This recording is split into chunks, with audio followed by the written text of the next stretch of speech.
전부 지금 우화상조차 했는가? 넘어가고 연기차를. 네, 이거는 96페이지 있습니다. 연기차. 차, 닭이, 마루, 집, 공기, 나무, 들, 아시아, 아프리카, 유럽, 차방, 차 마시는 사람, 무슨 인연으로 모였는가? 공론한 분위기. 한 잔의 차를, 차 맛을, 즉 우주를 넓혀보자. 소우주인 이 몸과 찻잔 연결해보자. 차 맛과 나, 우주와 한 몸이 되자. 우주 속에 내가 있고 내 속에 우주가 있어. 한 잔의 차 맛에 나와 우주 한 덩어리가 되자. 한 잔의 차에 내가 있고 우주가 있네. 이 순간 연기차가 된다는.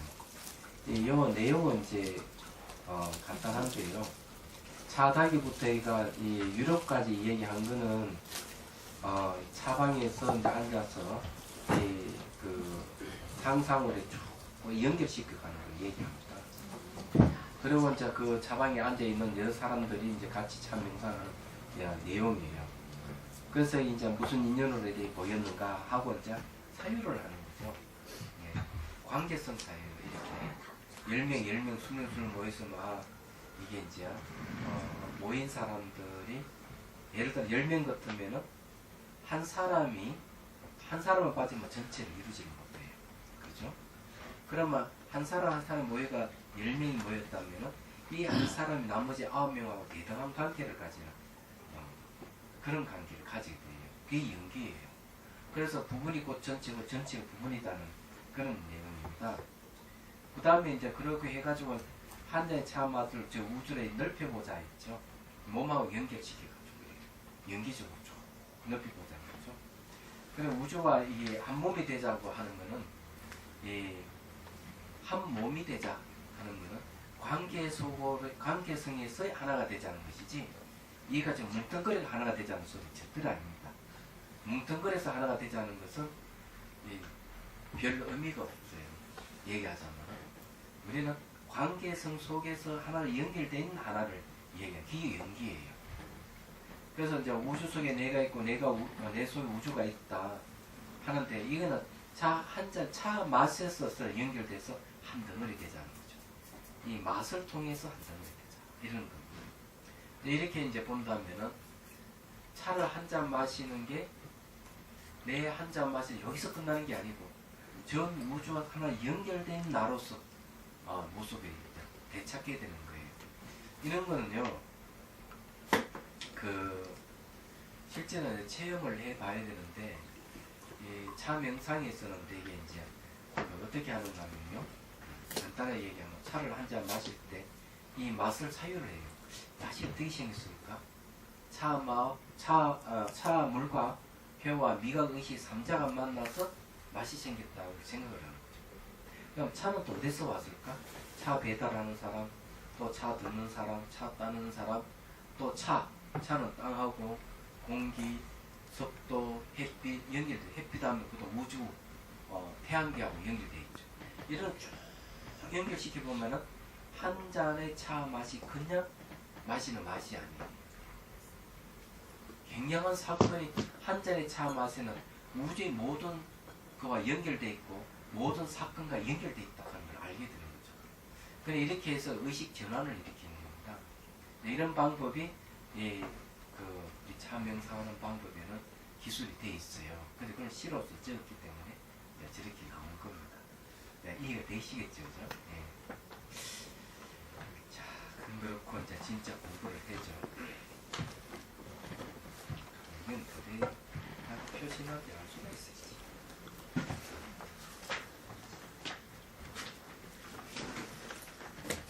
몇 페이지입니까? 173페이지입니까?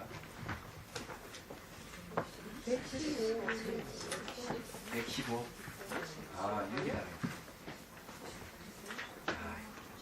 제가 이 책을 하도 많이 적어놔가지고 내가 어딘지를 이번에 표시를 확실하게 해요. 자, 115페이지에 보면 이제요. 요건 이제 좀 한 것 같아. 제일 밑에 보면요. 밑에 셋째 줄 보십시오. 또 하는 부분. 그 능경에 대한 이야기가 있는데요. 근데 말로써 할게요. 음식 있지 않습니까? 음식하고 우리 몸하고 상호관계가 있고요. 몸은 또 마음하고 상호관계가 있습니다. 이 몸이 이제 지수화풍 공 5대로 이루어져 있기 때문에 이 5대 영양을 주는 게 뭔가 그 중에서 음식이 들어가 있어요. 그래서 그 계율에서 보면 음식 계율을 굉장히 좀 철저히 지켜야 되는데 제가 참 안타깝게 생각하는 거는 스님들도 이 계율을 안 지킨다는 데 있습니다. 얘기하자면. 그래서 이제 여기 보면은 조계사 주변에도 식당이 참 많고 이러는데 그 식당 중에서는 스님이 없으면 뭐 장사가 안 될 정도다. 이렇게 이야기하는 소리들을 참 가슴이 아팠어요. 조계사 안에도 저 안에 식당이 있는데도 그렇거든요. 근데 그 채식 식당이면 그 말을 하지 않겠어요. 그게 이제 문제가 되는 거죠. 근데 이게 이 고기를 먹는 스님들 변명을 들어보면은 스님들 얘기지만은 도시 사니까 매연을 많이 마시고 이래서 고기를 먹어야 된다. 첫 번째요. 두 번째 힘이 떨어지니까 고기를 먹어야 된다. 세 번째 남방의 스님들도 고기를 먹으니까 우리도 고기를 먹어도 된다. 그래 먹는다. 이렇게 이야기하는데 그 다 이유가 되질 않습니다. 이유가 안 될 뿐만 아니라 수행하는 데는 별 아무 도움이 안 된다는 얘기입니다. 요즘 고기는요 향생제, 성장 촉진제, 방부제 이런 게 디범벅이 되는 이 고기예요. 조미료. 예. 그래서 고기를 먹는 자체가 질병을 일으키는 원인이 되는 거예요. 제가 대만에 갔더니만 대만에서 깜짝 놀란 게 뭔가 하면 대만 정부에서는 고기를 적게 먹어라. 아예 안 먹는 게 좋다. 정부에서 장려를 안 돼요. 고기는 건강에 안 좋기 때문에. 이걸 얘기를 하고 있는 거죠. 근데 깜짝 놀랐습니다. 대한민국에 고기 많이 먹으면 장려하잖아요. 근데 온갖 질병의 원인이 이런 고기하고 특히 이제 화학 조미료가 들어가 있는 음식, 인스턴트 음식 이거하고 밀접한 관계가 있어요. 네, 관계가 있는데 우선 계율에 대해서 간단히 이제 말씀을 드리면은 남방에 있는 스님들 고기 먹으니까 우리도 먹는다. 그래 된다. 이렇게 생각하는 건 참 잘못됐어요. 저는 그 대한불교 조계종 계단위원이에요. 계단위원이라면은 조계종 안에 있는 모든 계율과 관계되는 일을 협의하는 뭐랄까 모임이 있습니다. 하나의 그거죠. 직책이에요. 그런 계단위원이 총 10명입니다. 지금 이제 계단의 단주로 계시는 분이 이제 상계사의 그 스님이죠. 네. 고산 스님. 네. 그 있는데 총 10명 중에 이제 한 명인데 그러면 이제 지금 직지사에 행자교육인이 그것을 좀 이루어지고 있고 3월 25일부터 또 부족계 살림이 있습니다. 그리고 이제 보살계 수계식도 있어요. 저는 이제 계단의 교수사예요. 얘기하자면 교수사이고 계단 위원이기도 하고 그래서 이제 조계종 안에 있는 계율에 관계되는 건 다 관여를 합니다. 예를 들어 가지고 뭐 유론장을 뽑는다든지 율주를 뽑는다든지 이런 소위 문제도 다 여기 계단 위원회에서 결정을 해요. 얘기하자면은 그렇습니다. 그리고 이제 비우계를 받거나 비구니계를 받으려면은 제 강의를 들어야 돼요. 그러면 교수사가 제 한 사람만 있는 건 아니에요. 여러 명이 있습니다만은 그것도 이제 한정이 되어 있습니다. 그러다 보니까 이 계율에 관계되는 거는 조금 안다고 저는 자부심을 가지고 있는 사람이에요. 그래서 이 스님들이 계율을 안 지키는 것에 대해서 굉장히 안타깝게 생각하는 사람입니다. 그래서 이런 얘기를 할 수 있는 거죠. 그래서 남방 계율도 말이죠. 자기가 고기를 먹고 싶다 해서 먹는 게 아니에요. 신도가 올린 공양은 먹을 수가 있습니다. 그럼 왜 그러냐 하는 거죠. 그 이유는 내가 생명을 주겠어 내가 먹는 게 아니기 때문에 내가 업을 짓는 건 아닙니다. 공양 올린 공양은 받을 수 있어요. 그런데도 불구하고 신도 고기 공룡을 올리더라도 자기를 위해서 살아있는 생명을 바로 죽여서 올렸다고 의심되는 건 먹지 말라고 돼 있어요. 얘기하죠. 기율이라 그런 거죠. 스님 식당에 가서 음식을 시켜 막 먹을 수 있는 게 아니에요. 고기를 먹을 수 있는 그건 아니에요. 올린 공양 아니면 안 돼요. 얘기하죠. 그렇게 철저하게 돼 있거든요. 그것이 남방의 계율만 그런 게 아니에요. 이 사분율의 그 계율은 다 똑같습니다. 남방이 북방이고. 그런데 그 중에서 이제 보살계를 또 받아요. 제가 이제 강의하는 그 교수사를 강의한 파트너 법만경 보살계품 제가 강의를 하는데 그 내용에 보면 고기 먹지 말라는 부분이 분명히 나와 있어요. 그럼 대성계율에는 고기 먹으면 안 되는 거죠. 그런데 이렇게 그 스님들의 계를 부족계를 받고 보살계를 받으면서도 고기를 먹는 것은 잘못됐다는 겁니다. 얘기하자면. 그런데 이게 왜 잘못됐느냐 하는 거예요. 고기를 먹는 것은 살생의 원인이 돼요. 더 나아가지고 요즘은요 계율이 아니더라도 사회라든지 전 세계의 모든 인류가 살려면 고기를 먹지 마라 얘기하죠. 이게 뭔가 지구 온난화하고 관계돼. 고기 먹는 게 환경 파괴하고 관계가 있어요. 고기를 먹게 되면 많은 소라든지 돼지라든지 많이 키워야 되는데 키우다 보면 이산화탄소가 많이 발생하게 되고 지구가 이제 이 오염이 되면서 온도가 올라가는 거죠. 그러면서 자연재해가 발생해요. 그래 겨울에 춥고 여름 덥게 되는 이유가 거기에 있는 겁니다. 그게 갈리는 거죠. 네, 그럴 정도인데 제가 여러분들이 말씀드리고 싶은 것은요. 선생님들 고기 사달라 하면 절대 사주시면 안 돼요. 그럼 면접 볼 때 어떻게 얘기해요? 응? 예? 스님들이 고기 잡수는 거 어떻게 생각하냐고 질문이 있어요. 예. 그럼 누가 어떻게 질문? 스님들이요. 선생님들 질문하면 예. 그럼 고기를 이 고기를 계율에 고기 먹지 말아 했으면 드시지 마셔야 된다 얘기를 해요.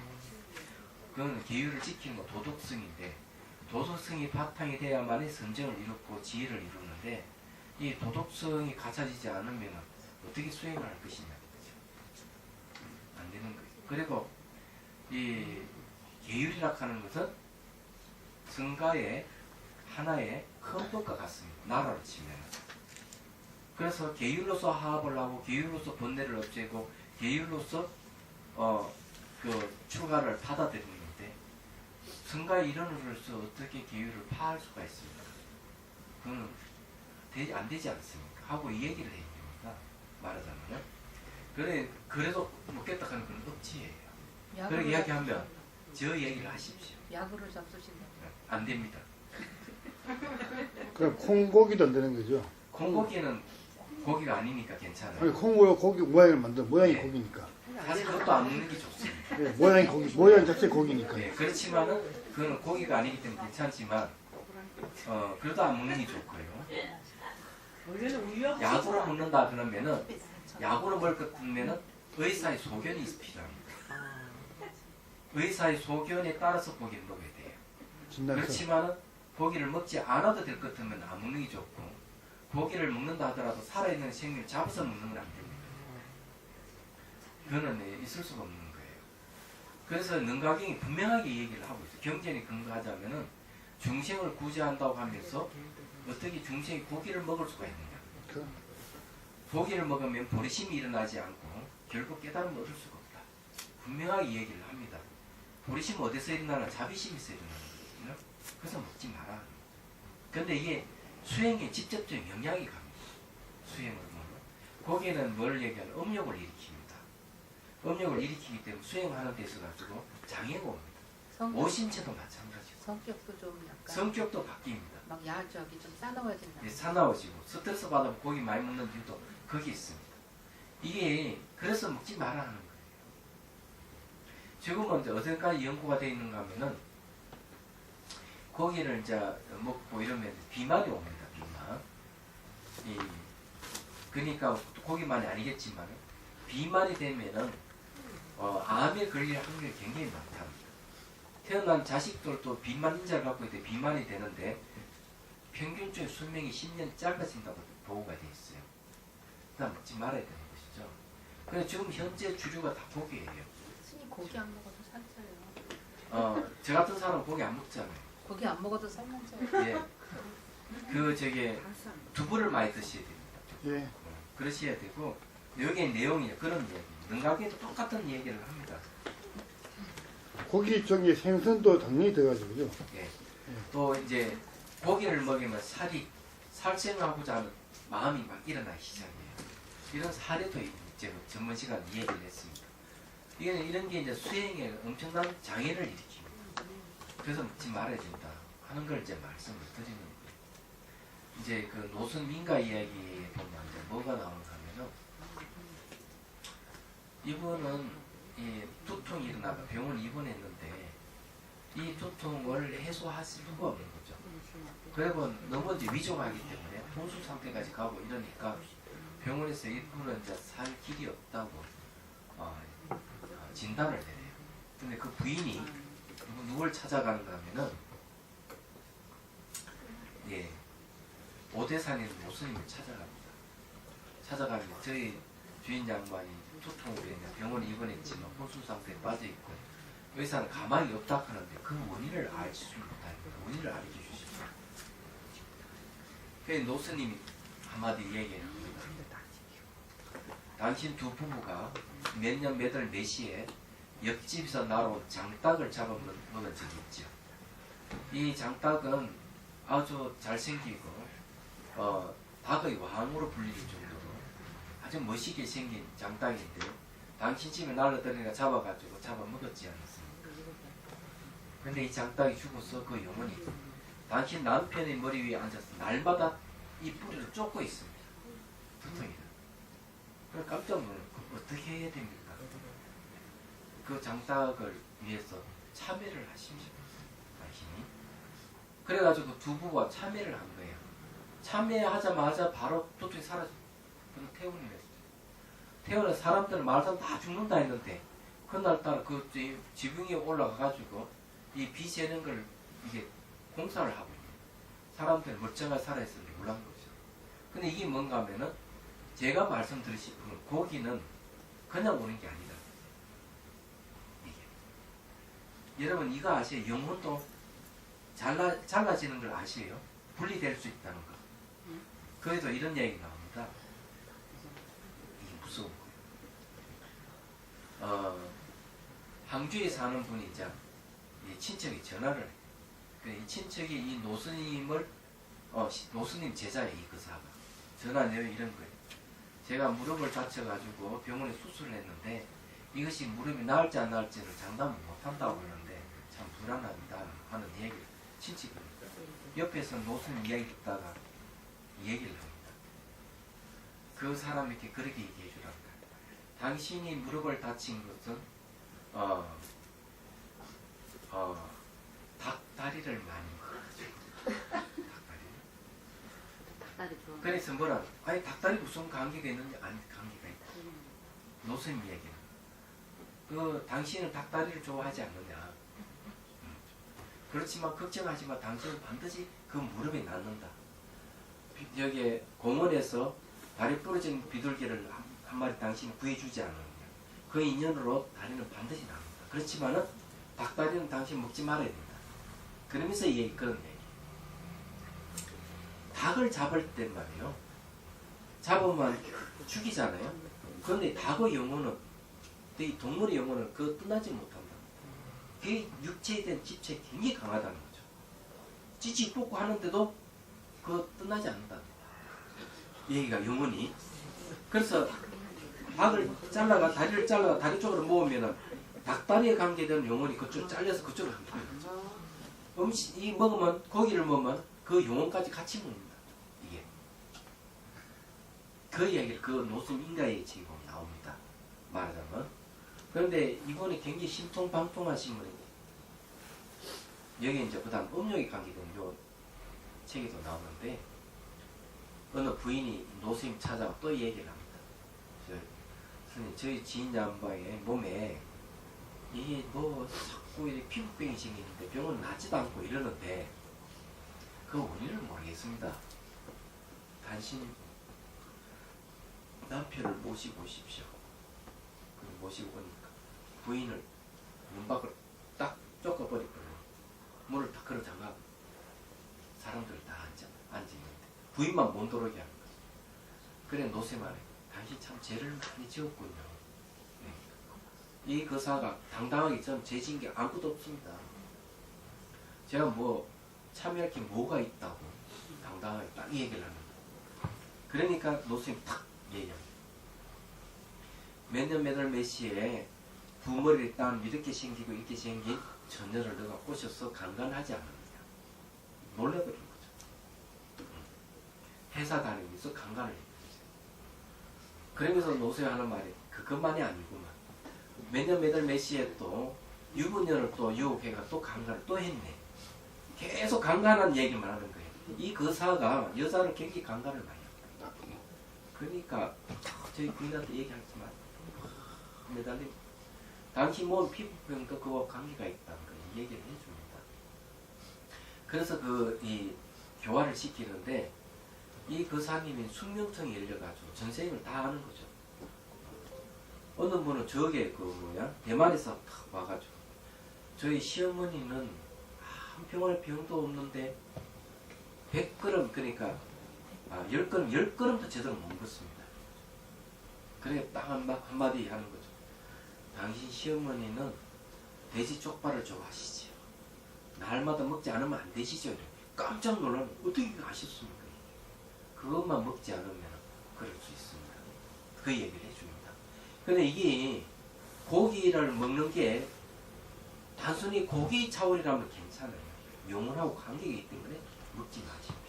먹으면 항상 문제가 생겨요. 그래서 이제 그 노스님 말씀은 고기만 먹지 않아도 병날 사람은 부식수 많다. 이렇게 얘기합니다. 하나 더 얘기할까요, 그럼? 노스님 인가에 나오는 책인데 부부가 전화했어요. 젊은 부부가. 아이가 막 울으니까 병원에 가도 울음을 그치잖아. 내도록 일주일 내내 울고 이러니까 진짜 겁이 나죠. 노스님은 소문 듣고 노스님이 전화를 어찌 했으면 좋겠냐. 노스님이 탁 얘기합니다. 내가 이런 이야기 하면 안 믿을 건데 그래도 한번 들어보시는가. 듣보겠다. 지금 그 아이는 왜 우는가 하면은 당신들이 살아있는 생명을 너무 많이 죽였기 때문에 동물의 영혼들이 지금 그 아이를 괴롭히고 있는 것이다. 당신은 젊은 부부는 건강하니까 어떻게 할 수 없지만 5세 미만의 아이는 영안을 갖고 있기 때문에 지금 그 아이를 괴롭히고 있다. 그 아이가 그리 무서워서 우는 것이다. 근데 정말 그걸 어떻게 믿을 수 있느냐 현대에. 아니 과학시대에 그런 거 어떻게 믿느냐는 거지. 그러면은 한번 시험삼아 한번 해보라고. 그 아이를 향해서 딱 3번만 얘기해. 나무아미탑을 3번만 해요. 그러면 아이가 울음을 그칠 것이다. 이런. 그러니까 부부가 정말 울음 그치느냐? 아이 그래 해보고 얘기해. 정말 아이를 향해 딱 나무아미탑을 3번 딱 했는데 아이가 울음을 그치는. 그러니 젊은 부부 물어요. 어째서 이 아이가 울음을 그치는가? 하니까 노쌤이 하는 말이 아무리 귀신이라 하더라도 동물의 용어를 하더라도 성인 이름은 압니다. 아미타불이라는 성인 이름이잖아요. 그러니까 그 공격을 멈춘다는 거죠. 그래서 그 아이 울음을 그치게 하는 사건이에요. 제가 책을 소개합니다. 노승인가 이야기. 불광춘 발사에 나오는데 1편 2편. 예, 1, 2편이 있으니 꼭 보시기 바라고. 그 책 저희 판됐대요. 예.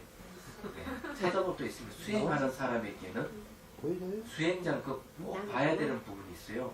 그 안에 수행과 관계되는 내용들이 있습니다.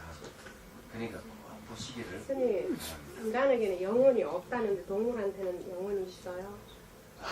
인간에게 동물이 없다고? 아니, 영혼이 없다고 저는 배웠거든요. 동물한테는 영혼이 있어요? 사람에게 영혼이 없다고? 네. 누가 그런 얘기를? 영혼이 없다. 식이 이전에 식이 영혼이잖아. 식은 마음이잖아요. 그렇지, 마음은 영혼이 그래 세상사. 마음이에요. 그 영혼 없다는 거예요. 헷갈려. 예전에 이거 다룰 때 그 고정된 영혼이 없다, 아트만이 없다 그 예, 얘기하고 영혼의 주체는 윤의 주체는 없어요. 우리가 말하는 영혼이라 하는 거는 그냥 우리 마음 아리아식을 영혼이라 그렇게 부르는 거예요. 제 속에서. 그런 거는 불교 입장에서 보면 영혼은 없지. 그렇지만은 제 속에서 말하는 영혼은 불교에서 말하는 아리아식이라고 이렇게 이해를 하는 것이 올바릅니다. 우선 없다 하면 오해를 삽니다. 우리 몸은 업식과 반야를 했는데 반야가 그럼 아니야식이에요? 반야는 지혜를 얘기하는 거고 아리아식이 아니에요. 아리아식은 지혜는 단다. 아리아식의 대원 경계를 바뀌면 그때 지혜라고. 스님 그러니까 그 불교에서는 영혼이 없다는 게 정설이죠. 영혼이 제 속에서 말하는 고정불멸의 영혼을 인정 안 하죠. 그러니까 결론적으로는 불교에서는 영혼을 인정을 안 하는 거죠. 불교에서 영혼을 인정을 안 하기보다는 그죠? 예. 제 속 사람들이 생각하는 불교에서 영혼에 관계되는 게 있느냐? 보통 이렇게 묻죠. 그게 아리아식입니다.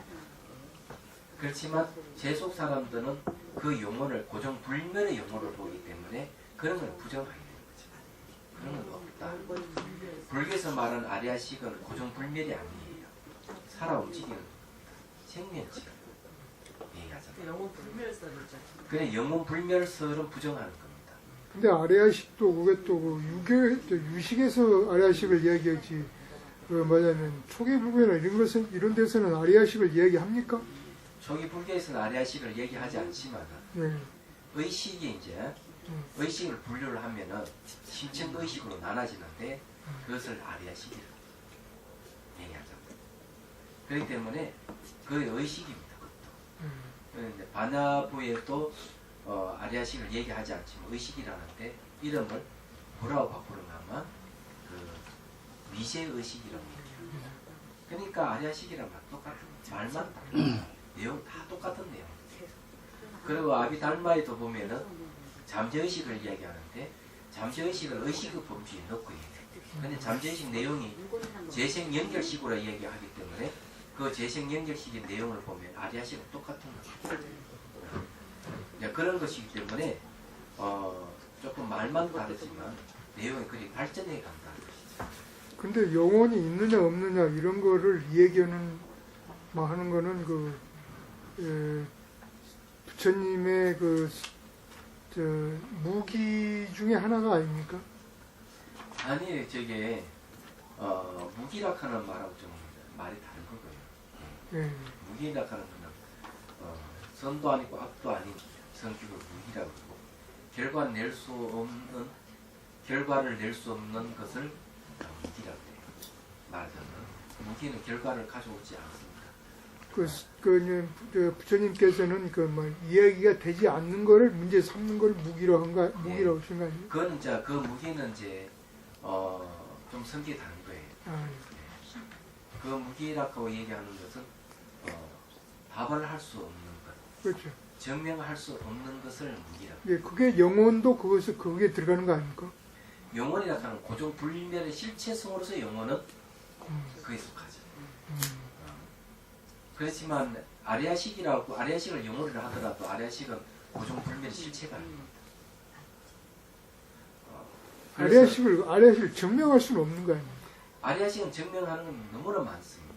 아, 과거 기억하시죠? 그 아리아식이 있기 때문에 가능한 거. 아리아라 하는 것은 다 저장하다 이런 뜻이에요. 그렇기 때문에 보고 듣고 하는 모든 다 저장합니다. 유지를 하지 않죠. 그걸 아리아식이라. 아리아라 하는 건 감출장이라고 번역하면 그거예요. 장식이라고 하죠. 근데 문제는 이제 사람이 살아있을 때는 아리아식을 저장이니 뭐니 이런 게 용납이 되고 이해가 가지만 사람이 일단 딱 숨을 거두고 나서 그 아리아식이 몸을 떠나니 어쩌니 하는 거는 좀 이해가 안 가는 얘기 아닙니까? 그러니까 수행 체험해보면 좋고요. 거기 네. 강의되는 서적이 티베트 사자일 수도 있고 달라이라마 죽음을 이야기하다 하는 책을 보시면 되고 이건 죽음에 관계된 건 전번에도 제가 얘기를 했는데 아비달마에서는 어떻게 얘기하느냐 죽음의 문제를 죽는 순간에 세 가지가 나타나는데요. 첫 번째 업, 두 번째 업의 표상, 세 번 다음에 태어날 세계에 대한 표상. 이 세 가지 나오는데 그 중에 이제 하나에라도 그 인연에서 일어나는 마음이 있는 거죠. 업을 인연에 일어나거나 업의 표상을 인연에 일어나거나 다음에 태어날 세계를 표상을 인연에 일어나는 마음이 있는데 그 마음을 재생 연결시키라고 해요. 재생은 다음에 태어난다는 거죠. 재차 태어나면서 태어남 쪽으로 연결하는 마음 이런 뜻이에요. 얘기하자면 그냥 재생 연결시키라는데 그 내용이 아리아시가 거의 같습니다. 보면 유식에서 얘기하는 거하고 그런데 아비달마에는 거기서 끝나요. 예를 들어 업의 표상이라면 내가 살생을 많이 벌 사람을 죽이고 나쁜 짓을 많이 했다면 죽는 순간에 그런 이미지가 떠오른단 말이에요. 떠오르면 그에 관계되는 그의 인연에서 마음이 생기는 거죠. 마치 뭐와 같은가 하면은 앉아 있다가 사과가 딱 떠오른다. 수행하는데 사과가 떠오르는데 그 다음에 두 번째 그 연계에서 일어나는 게 사과를 먹고 싶다 생각이 일어납니다. 세 번째는 뭐로 행위로 일어나서 사과를 먹습니다. 실제로. 그래서 뭐가 하나가 생김에 그의 연계에서 일어난 이 영연기라고 해요. 말하자면 일어나는 거예요. 마찬가지 사람 죽을 때도 그런 이미지가 탁 떠오르면 그에 연결하는 마음이 탁 생기는 거예요. 이게 재생연결식이라고 해요. 얘기하죠. 그런데 이제 이것이 점점 논술에 발전해가지고 밀교 논술로 가면은 이제 뭐가 생기는가 하면 죽음의 과정을 자세하게 또 기술하기 시작합니다. 그리고 죽고 난 뒤에 49일 동안 또 그 과정 또 설명을 또 합니다. 얘기하자면 이렇게 자세하게 설명하는 건 뭔가 하면 그만큼 이 발전해 가는 거죠. 연구 그만큼 됐다는 얘기. 얘기하자면 그래서 나중에는 이제 이 아비달마에서 뭐 재생연결식이니 일미원이니 이런 얘기가 말라식과 아리아식으로 발전하는 거죠. 유식에서 가서는. 그러나 다 같은 의식 하나를 갖고 얘기를 하는 거예요. 그렇지만 부대에 가면 의식과 분리시켜가 그럼 잠재의식이다. 최심청의식이다. 이렇게 분리를 얘기하잖아. 그런데 이제 밀교에서는 그런 의식을 갖다가 미세의식이라고 해요. 미세의식.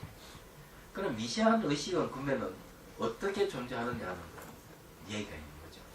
근데 이렇게 얘기합니다. 육주 단경에도 이 마음에 대해서 뭘 얘기합니까? 마치 강물이 흘러가듯 흐른다 이렇게 돼 있다. 유식에서도 심상속이라고 해요. 아리아식은 상속에 간다. 연속체라는 거죠. 부모가 자식에게 재산을 상속하듯이 재산이 계속 자식대로 이렇게 상속해 가듯이 마음 자체가 상속해. 전후찰나가 전찰나의 마음이 사라지면 후찰나의 마음을 이끌고 후찰나의 마음이 또 전찰나 때가 사라지면 후찰나의 마음을 또 이끌어가는 거죠. 그래서 놀랍게도 정보는 과거에 자기가 살아있는 모든 정보를 다 갖고 있다는 거죠. 근데 이게 마음이 연속체예요. 연속체이기 때문에 고정되어 있는 게 아니고 고정불멸의 실체로서 있는 게 아닌 거예요. 그냥 유가 아니다 말이에요. 그래서 연속해가니까 사라져 없어지는 게 아니에요. 무가 아닌 거예요. 그래서 그걸 갖다 중도라 하기도 하고 공성이라 하기도 하고 연기라고 하는 거죠. 우리 마음의 최근 미세의식이 그리 흘러가지만 과거 정도를 다 갖고 있더라고요. 그런데 제가 이제 2년 전에 달람살라의 그 본문을 들을 때 재생에 대한 환생에 대한 얘기가 토론이 있었어요. 그런데 이제 제가 초소를 오니까 두 분이 찾아왔어요. 한 분은 동대 교수고 한 분은 경대 교수예요. 두 분 부부입니다. 그런데 그 남편이 바로 의사예요. 얘기하자면 병원장을 한 소임을 보고 있었다가 이제 그만뒀다 하는데 그분 말씀은 그런요. 사람이 죽으면은 이 뇌도 죽어버리기 때문에 이제 이분 생각은 이 뇌의 활동이 의해서 뇌세포 운동에 의해서 마음이 생긴다고 생각하고 있었던 거죠. 근데 사람 분명 죽어버린다 이게야. 죽어버리면 당연히 환생한다든 재생한다든 있을 수 없지 않느냐 하는 거죠. 그런데 제가 그렇지만 사람이 태어나지 않느냐. 그럼 태어나는 거 어떻게 재생이나 할 수 있느냐 제가 얘기를 하는 거죠. 제가 이 얘기를 했습니다. 만일에 두뇌에 의해서 마음이 생긴다면은 당신 말이 옳을 수가 있지만 전생을 기억하는 사람입니다. 그걸 어떻게 생각하는데 50 미만 아이들은 전생 기억하는 애들도 참 많고 버클리 대학에서도 전생을 기억하는 아이들을 해가지고 책이 상하 2권이 나올 정도인데 부족이 많다. 그렇기 때문에 마음 자체가 저장 능력이 있기 때문에 정보를 이 내 세포가 죽고 사라져 없다 하더라도 다시 태어나서 전생에 기억을 한다. 이렇게. 그래 이분이 스님 직접 그러면 그런 사람을 만난 적이 있느냐? 제가 있다 그랬어요. 제가 미얀마 갔을 때 바로 옆에 사시는 스님이 이 전생과 그 전생 이생을 기억하는 스님이었어요. 예. 그래서 이제 현음 스님이 우리 한번 이야기해볼까?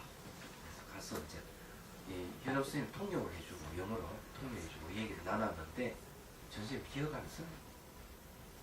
그래서 제가 물어서 왜 출가를 왜 했습니까? 하니까 전생에 자기가 악행을 좀 저질렀어. 내 생각해 보니까 내가 이렇게 살았으면 안 되겠다 해서 출가를 했다. 그러니 그분이 자기도 나이가 훨씬 많은 여자가 찾아 아버지를 찾아오는 분이죠. 예. 또 한 사람 직접 또 만난 사람. 제가 93년도에 미얀마에서 돌아왔는데 그때 90년도인지 91년도인지 알 수가 없지만 보리심이라는 할머니가 찾아왔어요. 신령에 사시는 분인데 은혜사 근처 신령에 사시는 분. 자기 손녀 딸에 대한 얘기를 했습니다.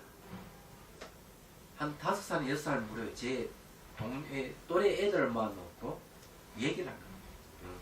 너희 어떻게 살았냐?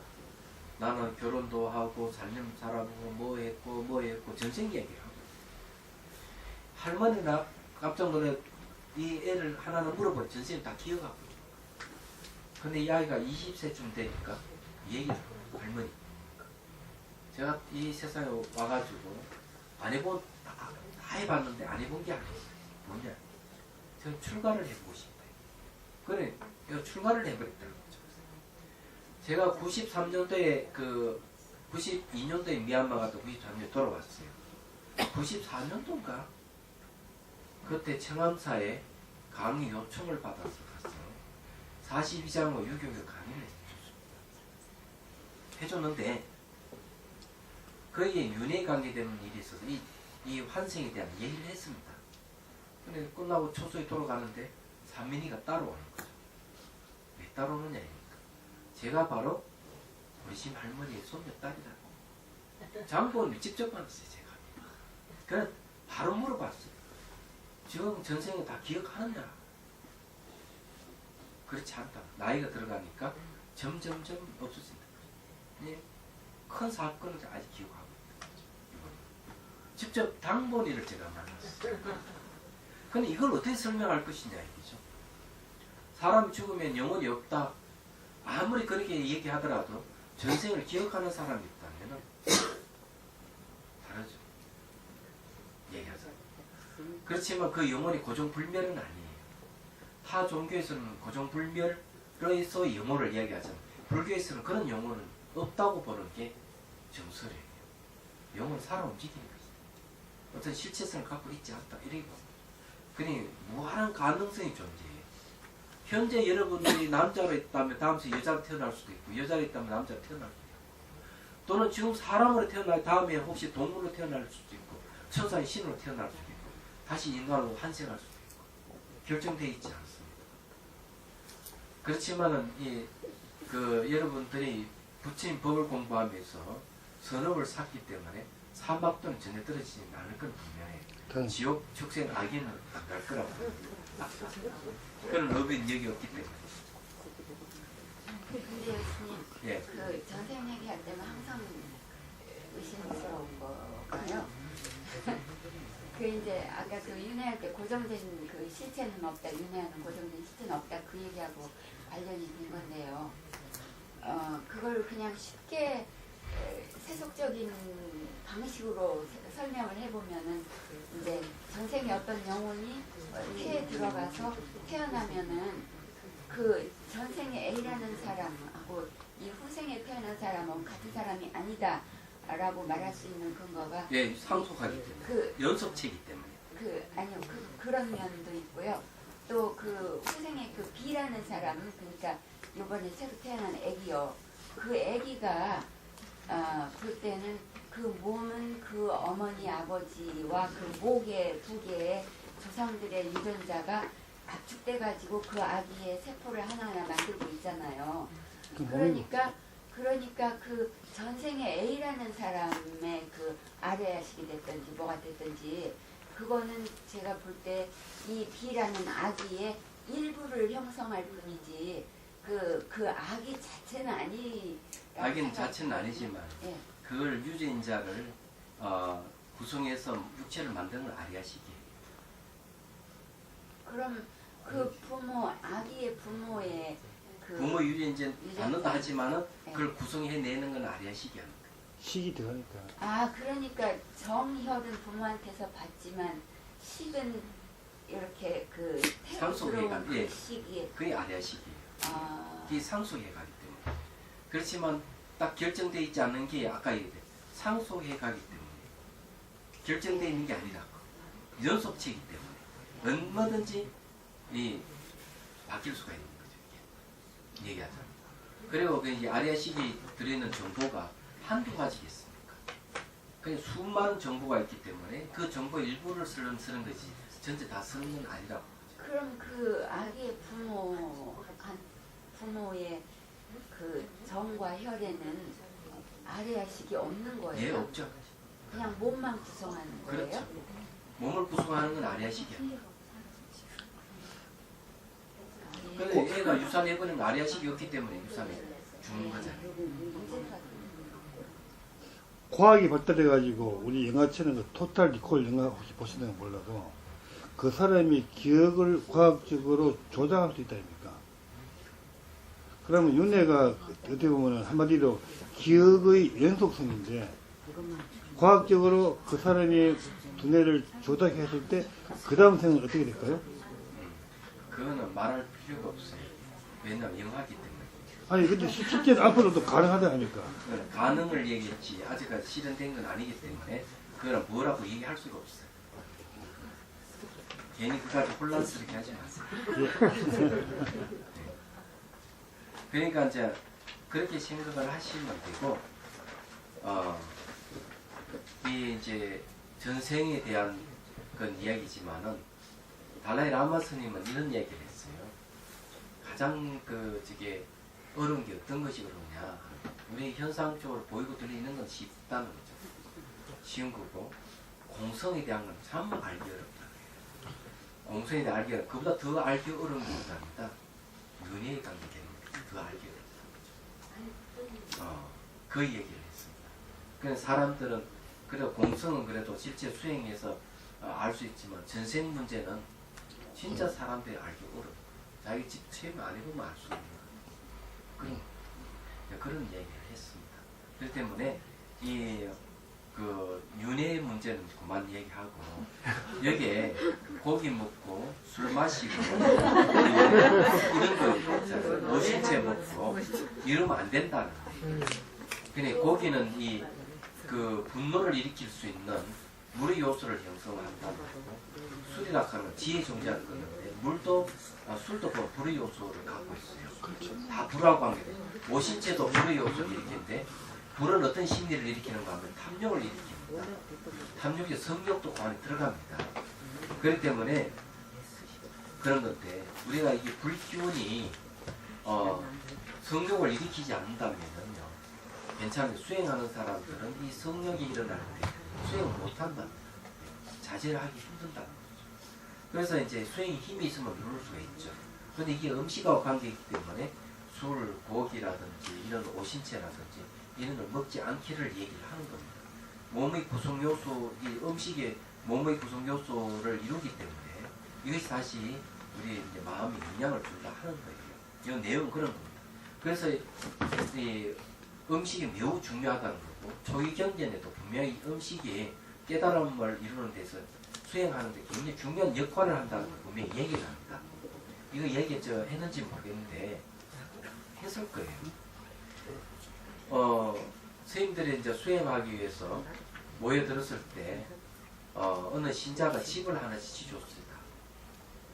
그래서 이제 일이 있을 때 종을 치고 모이도록 하고 했는데 어느 날 이 신자가 가보니까 절이 너무 조용한 거야.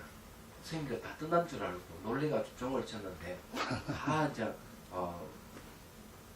집 밖에 나오니까 선생님들 무슨 일 때문에 종을 쳤습니까? 묻더라는 거죠. 아, 선생님들 끝난 줄 알고 놀랬습니다. 방 안에서 놀랬습니까? 아, 수행했습니다. 수행이 뭡니까? 얘기해줘요. 그럼 저 가르쳐 줄 수 있습니까? 근데 이 신자가 그 수행을 해가지고 아란이 됐어요. 아란이 되고 탁 철학으로 살펴보니까 선생님들도 혹시 이렇게 깨달음 얻으신 분 있는 거 살펴보니까 아란이 된 이가 한 명도 없어요. 근데 이 신자가 한번 생각해보니까 분명히 여기에는 원인이 있을 것이다. 그래 다시 탁 살펴보니까 선생님들이 이게 깨달음 얻을 수 없는 이유가 음식하고 관계 있다고 알게 돼요. 그때부터는 아란의 신자가 선생님들을 위해서 음식을 정성스럽게 만들어 날마다 공양을 해는 거예요. 부자니 가능하겠죠. 근데 선생님들이 이제 그 음식을 먹고 정진해서 한 사람 한 사람 아란이 되는 거 나오는 얘기. 이 조경들이 나오는 얘기예요. 그래서 이게 음식이 매우 중요하기 때문에 혹시 스님들이 아는 스님이라든지 정말 그 스님을 사랑하고 아끼는 마음이 있다면은 술, 고기 절대로 사주시면 안 된다는 거. 오신 채도 못 먹게 해야 되고. 뭐라 그러면은 제 얘기를 하면서 스님들 망치기 때문에 먹지 못하게 합니다. 이렇게 하십시오. 제 얘기해도 괜찮습니다. 예, 알겠습니다. 예. 근데 우유하고 치즈도 소고기에서 나오잖아요, 소에서. 우유는 괜찮아. 계란도 먹지 말아야 된다. 예, 계란도 먹지 마라. 그러니까 여러분들 그렇게 이제 아세요. 근데 자신도 모르게 입에 들어가면 괜찮아요. 그 다음에 이제 봅시다. 117페이지에 보면요. 자, 세 번째 줄을 보십시오. 자비수가는 몸 관찰을 주로 하기 때문에 몸에 영향을 미치는 음식과 온도와 흡과 마음을 염두에 두지 않을 수 없습니다. 자, 여기에 이제 네 가지를 얘기했죠. 음식, 첫째, 온도, 다음 흡, 마음. 자, 이게 참 중요한 얘기예요. 2000년도에 부터 생긴 최신 과학이 있어요. 후생 유전학이라는 게 있습니다. 2000년도에 생겼으니까 이제 뭐 어떻습니까? 20년도 안 됐습니다. 근데 우리 유전자 있잖아요. 이 유전자를 이제 설명할 때 DNA를 설명할 때 부모로부터 받은 DNA는 불변이다, 변하지 않는다 이렇게 했는데 그 정설이 깨졌습니다. 이 유전자가 음식에 영향을 받아요. 그 다음에 이제 환경을 영향을 받는다 그랬습니다. 환경. 이게 이 온도가 환경입니다. 그 다음에 이제 세 번째는 생활 습관입니다. 생활 습관에 영향을 받는다. 네 번째 마음에 영향을 받는다. 이것이 이제 유전학자들의 이야기입니다. 그래서 이제 그러면은 잘 알다시피 유전자라고 하는 건 DNA인데 DNA는 세포로 이루어져 있잖아요. 이 바로 몸을 이루고 있는 것이죠. 그래서 이제 이게 음식, 온도, 업, 마음 네 가지가 우리 몸에 영향을 준다는 아비달마에 나오는 게 제 얘기가 아닙니다.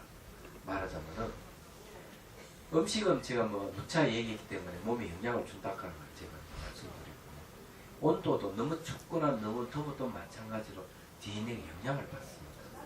여자들은 저기 추운 지방에서는 오래 못 삽니다. 그거 아시죠? 추운 지방에 오래 못 살고 따뜻한 지방에 있으면 여자들 오래 삽니다. 그 왜 그런가 하면은 여자는 몸에 근육이 없기 때문에 그렇습니다. 근육이 뭔가 체온을 유지시켜 줄 수 있는 건데 이 근육이 없기 때문에 추울 때는 옷을 두텁게 입어야 돼요. 근데 요즘 뭐 추울 때도 막 거의 벗고 다니대, 벗고. 하이 싫죠. 네? 하이 그래서 싫죠. 깜짝 놀랐어요. 그래도 아름다워지고자 하는 욕구는 뭐 어쩔 수 없는데 이게 너무 덥거나 추워도 DNA에 영향을 줍니다. 생활 습관도 DNA에 영향을 안 됩니다. 암이 발생할 수 있는 유전인지를 갖고 있더라도 음식이라든지 온도라든지 읍이라든지 마음이 잘 맞으면 암이 발생 안 합니다. 그렇지 암이나 유전자가 없는데도 암이 발생하는 건 음식 환경이 나쁘고 생활 습관이 나쁘고 마음을 잘못 쓰면 문제가 생기는 거죠. 이 유전학자들의 얘기가 가장 좋은 방법은 뭐냐? 가장 좋은 거는 명상하는 게 제일 좋다. 명상을 통해서 명상은 마음을 다스리는 것이기 때문에 이렇게 하면은 DNA에 그 좋은 영향을 주어서 몸이 건강해지고 좋다는 거죠. 이거는 뭐 다 아는 사실이에요. 근데 이제 여기에는 유전자를 얘기했지만은 여기는 또 5대를 얘기를 합니다. 지수화 분봉 5대입니다. 5대가 몸을 이루는 근본 인자예요. 얘기하자면. 그래서 이 네 가지 영향을 받는다 하는 사실을 명심을 하셔야 됩니다. 근데 음식도 함부로 막 먹고 이러면 안 된다는 거예요. 그런 거. 요 내용이 이제 그런 이야기예요. 자, 거기 이제 봅시다. 특히 음식에 대한 계율을 가벼이 여겨 음식을 전혀 가리지 않는 경우가 있는데, 그러나 몸은 5대로 유지했기 때문에 5대는 음식물에 영향을 받습니다. 5대가 영향받는 또 하나는 마음입니다. 번뇌가 일어나면 바로 5대가 영향을 받습니다. 화가 나면 얼굴이 굳어진다든지 슬픔 눈물 흘리는 이유 그거예요. 5대가 영향받으면 그 5대에 의해 마음이 형성됩니다. 좋은 영향이면 깨달음을 가지면 나쁜 영향이면 삶과 죽음의 기름이 일어납니다. 그래서 자비수관이 자비손의 자비심을 수행 방편으로 사용하는 이유가 여기 있습니다. 몸은 아리아세하고 연결되어 있어요. 그래서 몸을 자극을 주면 몸을 통해서 몸과 마음의 저장된 정보가 다 올라옵니다. 올라오기 때문에 그 문제 해결할 수 있고, 그 다음에 자비손을 몸을 쓰다듬어 주면 몸에 이 어떤 문제가 발생하는 맥힌 기혈이 다 이래 몸이 건강해집니다. 그리고 이 자비심은 뭔가 5대에 영향을 주고 5대를 직접 전환을 일으키게 해요. 그래서 몸도 건강해지고 마음속에 있는 여러 가지 그 주중 번뇌도 없이고 그러는 겁니다. 내용은 그런 내용이에요. 자, 그래서 이제 이 계율이 참 중요하다 하는 걸 이제 말씀을 드리는 겁니다. 자, 그 결론적으로 보면 결론적으로 말하는 자비수관은 자비심이 바탕입니다. 계율은 또한 자비심을 근본으로 합니다. 계율을 근거하지 않는 수행법은 자비심이 없으며 자비심이 없는 수행은 보리심이 일어나지 않습니다. 보리심이 일어나지 않는 수행법은 바른 수행법이 아닙니다. 보리심이 일어나지 않는 수행을 하지 말아야 됩니다. 그런 거는 이제 삿된 수행입니다. 보리심의 내용은 뭔가 지혜와 자비가 갖춰져 있는 게 보리심이에요. 중생을 돕고자 하는 마음은 바로 자비심이고, 그래서 유연한 깨달음을 얻겠다 하는 건 지혜입니다. 그래서 이런 자비와 지혜가 생기지 않는 수행법을 하지 말아야 된다는 거죠. 의미가 없는 겁니다. 오늘은 막 참 상당히 의미 있는 이야기를 했는데, 죽음에 대한 이야기를 오늘 한 번에 다 얘기했지만, 사람이 죽어서 다음에 태어나는 이런 문제는 가벼운 것이 아니고요. 이 죽음의 과정이 깨달음의 과정과 같다는 사실을 여러분 아셔야 됩니다. 사실은. 그래서 뒤에 나중에 가면은 죽음의 과정과 깨달음 과정에 대한 공부를 또 할 겁니다. 그때 또 자세히 또 설명을 해드릴 건데요. 오늘 얘기한 거는 계율을 잘 지키는 겁니다. 그리고 이제 이 온도도 잘 맞아야 되고, 이 생활 습관도 잘 들어야 됩니다. 12시 넘어서 자지 마시고요. 왜 그런가 하면은, 이거 한 가지는 분명히 이제 말씀드리는데, 암을 죽이는 호르몬이 있어요. 우리 몸에 생성이 됩니다. 그게 멜라토닌입니다. 이 멜라토닌은 암세포라든지 암주기 세포를 없앱니다. 근데 이게 가장 많이 분비되는 가 12시에서 2시 사이에요. 얘기하자면. 근데 이게 멜라토닌은 어떻게 생기는가 하면 세로토닉에서 멜라토닌으로 바뀝니다. 세로토닌은 몸의 통증을 완화시키고 마음을 아주 편하게 해주는 겁니다. 그건 빛하고 관계있어요. 멜라토닌은 어둠하고 관계가 있고요. 그래서 이게 12시 넘어서 자는 거는 몸의 균형이 깨진다는 얘기예요. 그건 암세포가 늘 인간에게는 자라는 30개 이상의 세포는 늘 정상적인 사람에게도 있답니다. 그런데 이게 암세포가 10,000개 이상 넘어가면 바로 암이라 돌이킬 수가 없다.